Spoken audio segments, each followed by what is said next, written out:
تو میں نے عرض کیا کہ حضور اکرم صلی اللہ علیہ وسلم نے تمام نسبتوں سے امت کو نکالا تھا، تمام نسبتوں سے نکالا تھا امت کو.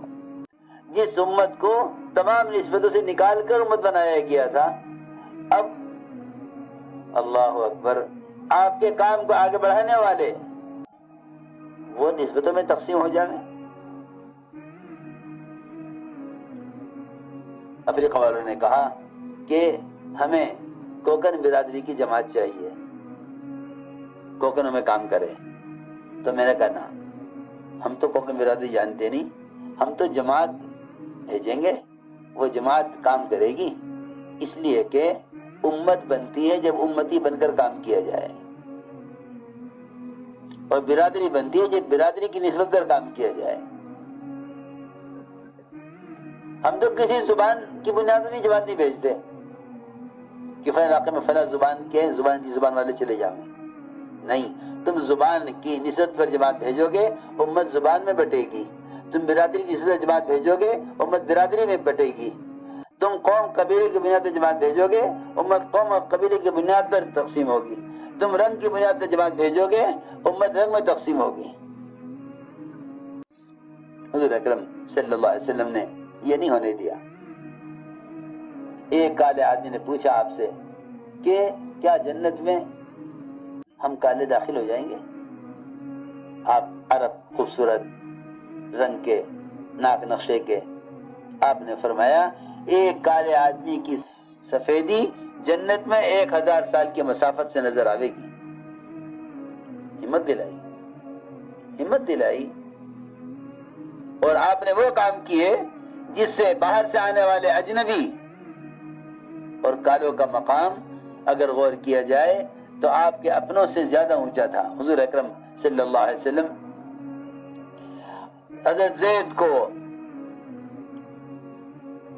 اور حسن رضی اللہ عنہما، ان دونوں کو دونوں لاڑوں پر بٹھائے ہوئے اور دونوں کو لپٹائے ہوئے اپنے سے، یہ بتانے کے لیے کہ یہاں اجنبی اور غیر میں اتنا فرق نہیں ہے، کہ یہ ہمارا سگا نواسا ہے، یہ ہمارا کوئی رشتہ دار نہیں ہے. حضرت اسامہ رضی اللہ تعالیٰ عنہ گھر کی چوکھٹ میں ٹھوکر لگ کے گرے، ناک بہ رہی تھی اور سر سے پیشانی سے خون بہ رہا تھا. آپ نے اے عائشہ دیکھ تو صحیح، یہ گر گیا، اس کا خون صاف کر دے، اس کی ناک صاف کر دے.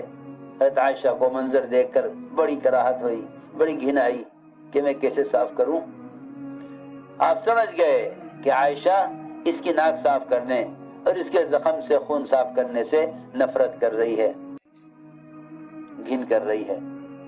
طبیعت انسان کی ہوتی ہے بعضوں کی، کہ کیسے صاف کروں. آپ نے دیکھا کہ عائشہ نہیں کرتی تو آپ خود کھڑے ہوئے اور آپ نے اسامہ کے زخم سے خون اپنے منہ سے چوسا. آپ چوستے تھے ان کے زخم سے خون اور باہر تھوکتے تھے، چوستے تھے اور تھوکتے تھے.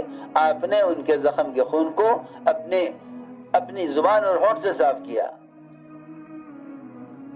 حضرت عائشہ فرماتی ہیں یہ منظر دیکھنے کے بعد ہے میرے دل میں اسامہ کی ایسی محبت کہ میں نے اس کے بعد کبھی اسامہ کو حقیر نہیں سمجھا. یہ تو آپ نے کر کے دکھلایا. اور کسی قوم، کسی برادری، کسی رنگ کی بنیاد پر اور کسی دور کے آدمی کو میں کیا بتاؤں، ہمارے درمیان علاقے، حلقے، مسجدیں ایسی تقسیم ہو گئیں. حالانکہ علاقوں کی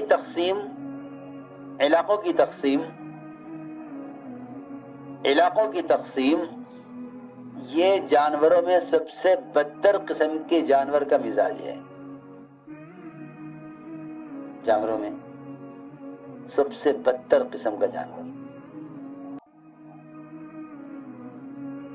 آپ دیکھیں گے کہ جتنے بھی چوپائے ہیں وہ آپس میں چر لیں گے، آپس میں رہ لیں گے، ایک دوسرے کے علاقے سے بھی گزر جائیں گے، لیکن علاقائیت، حلقہ، ایریا، محلہ یہ تقسیم صرف کتوں میں ہوتا ہے، یہ تقسیم صرف کتوں میں. آپ دیکھ لو محلے میں آپ ان کتوں کا مستقل ایک جغرافیہ ہے،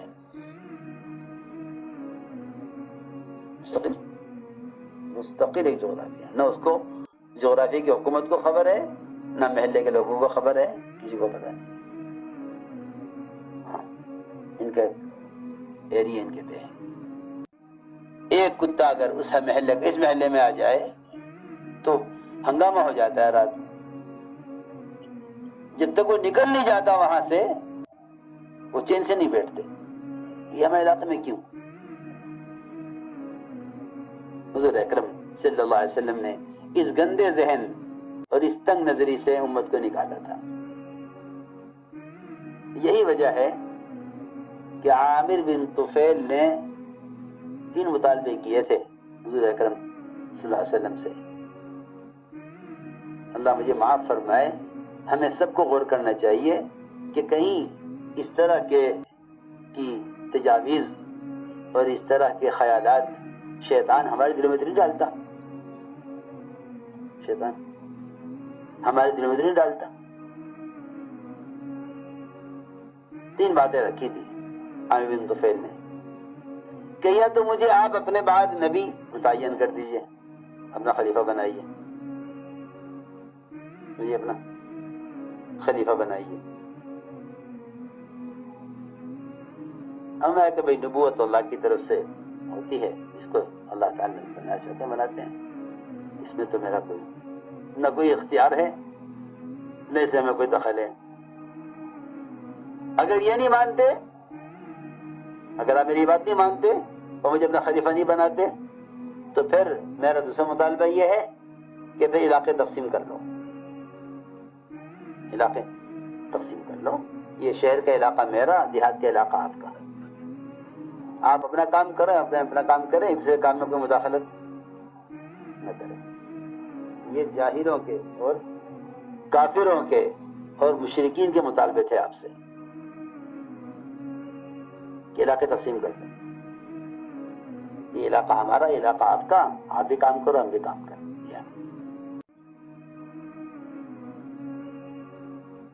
یہ عامر بن طفیل نے یہ 2 مطالبے رکھے تو آپ نے اس کا بھی انکار کر دیا کہ یہ بھی نہیں ہوگا.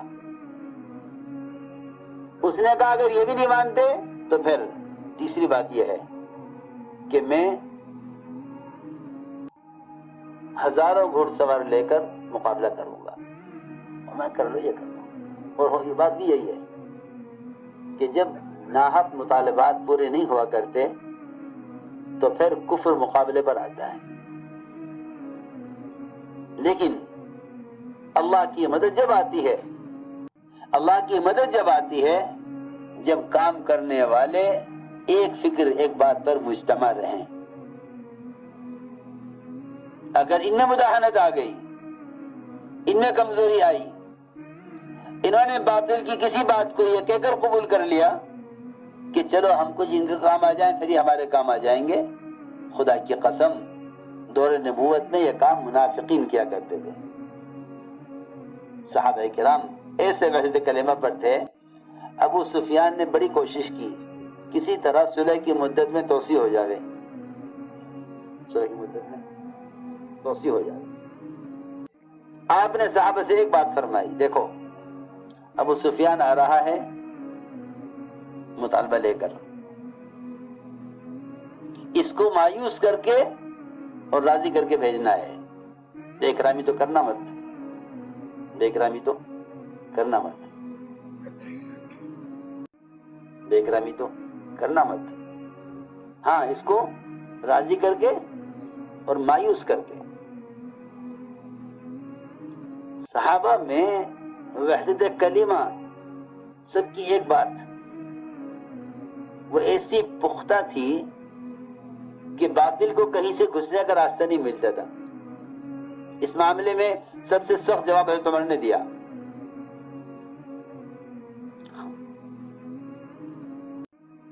سخت جواب کہ تم نیا عہد کر لو، اللہ اس کو بھی توڑے اور پرانی صلح کو بھی توڑے. پھر گئے ابو بکر صدیق کے پاس، ان سے عرض کیا کہ نرم آدمی ہیں، بات سنیں گے، کچھ جواب تسلی کا دیں گے، انہوں نے انکار کر دیا۔ پھر خیر آیا کہ لو اپنی بیٹی ام حبیبہ اس سے بات کریں۔ وہاں بات کرنے گئے اور داخل ہوئے تھے گھر میں، تو اس نے کہا کہ ٹھہر جاؤ، ابھی بیٹھنا مت چارپائی پہ، میں ذرا اللہ کے رسول صلی اللہ علیہ وسلم کا بستر ہٹا دوں، تو مشرک ناپاک، یہ اللہ کے نبی کا بستر۔ سوچو تو صحیح، جس باپ کو آپ کے بستر پہ نہ بیٹھنے دے، اس کے مطالبے پر نعوذ باللہ باپ کی بات کو نیچے کر دے گی؟ وہ سمجھ گئے کہ بیٹی تم بہت بدل گئی، میں تمہارا باپ ہوں، میں ایک بات لے کے آیا کہ تم بات کرو، گھر کے راستے سے آپ تک بات پہنچانا چاہیے کہ نہیں، حکم اللہ کے رسول کا چلے گا بس۔ میں جو عرض کرنا چاہتا ہوں یہ مداحنت نہیں تھی، مداحنت نہیں تھی، باقی ہر زمانے مغلوب اسی پہ ہوا، مسلمان کی وجہ سے کلمہ پر۔ اس زمانے میں جتنا نقصان مسلمان کا ہے وہ صرف اس لیے ہے کہ اگر ایک مسلمان کو ایک مسلمان معاف کر دے دوسرا معاف نہیں کرے گا۔ اور صحابہ کرام میں ایسی اجتماعیت تھی کہ اگر ایک مشرک کو سب قتل کرنے پر مجتمع ہو، ایک مشرک کو اگر سب قتل کرنے پر مجتمع ہو اور ایک مسلمان اس مشرک کو امان دے دے تو یہ مسلمان سارے مشرک کے درمیان معمون ہو جاتا تھا۔ کیا بات ہے! آج ایک مسلمان کو ایک قوم معاف کر دے دوسری قوم معاف نہیں کرے گی۔ اور بات بھی یہی ہے کہ جو لوگ دل سے اللہ سے اپنے لیے معافی کے طالب نہیں ہوتے وہ مخلوق کو معاف نہیں کرتے، مخلوق کو معاف نہیں کرتے۔ جو خالق سے اپنے لیے معافی کے طالب نہیں ہوتے وہ مخلوق کو معاف نہیں کرتے۔ اور وہ کون بدبخت ہوگا جو خالق سے اپنے لیے معافی کا طالب نہ ہو؟ سوچنے کی بات، وہ کون بدبخت ہوگا جو خالق سے اپنے لیے معافی کا طالب نہ ہو؟ اللہ نے یہ فرمایا قرآن میں، الا تحبون ان یغفر اللہ لکم، تم نہیں چاہتے اللہ سے معاف کر دیں؟ اگر تم اپنے لیے اللہ سے معافی کا طالب ہو مخلوق کو معاف کر دو۔ تو میں نے عرض کیا کہ اطاعت سے جو اجتماعیت کا اصل مطلب ہے وہ وحدت کلمہ ہے کہ سب کی ایک بات۔ چنانچہ ابو سفیان مایوس ہو گیا بالکل۔ میں نے ساری باتیں سمجھانے کے لیے عرض کی تھی کہ حضور اکرم صلی اللہ علیہ وسلم نے امت کو تقسیم نہیں ہونے دیا، بٹنے نہیں دیا، امت کو بٹنے نہیں دیا، قوم میں، قبیلے میں، برادریوں میں نہیں۔ ہمارے اجتماعات کی اور ہمارے مشوروں کی اور ہماری نکلنے والی جماعتوں کی ترتیب نماز کی صف پر ہے کہ صف اول کے ایسے فضائل بیان کیے آپ نے کہ صحابہ فرماتے، حضرت عمر نے عرض کیا کہ آپ نے تو اتنے فضائل بیان کر دیے صف اول کے، ہمارے درمیان تلواریں چلیں گی۔ دو چیزوں کی اپنی فضیلت بیان کی، صف اول کی اور اذان کی۔ حضرت عمر نے یہ فرمایا کہ آپ نے تو اذان کی فضیلت ایسی بیان کر دی کہ ہمیں مؤذن بننے کے لیے تلواریں چلیں۔ فرمایا کہ نہیں عمر، ان قریب زمانہ آنے والا ہے کہ اذان سب سے گھٹیا آدمی کے ذمے کر دی جائے گی جو کسی کام کا نہ ہو۔ صحابہ نے عرض کیا ہمیں آپس میں جھگڑا ہوگا صف اول کے لیے،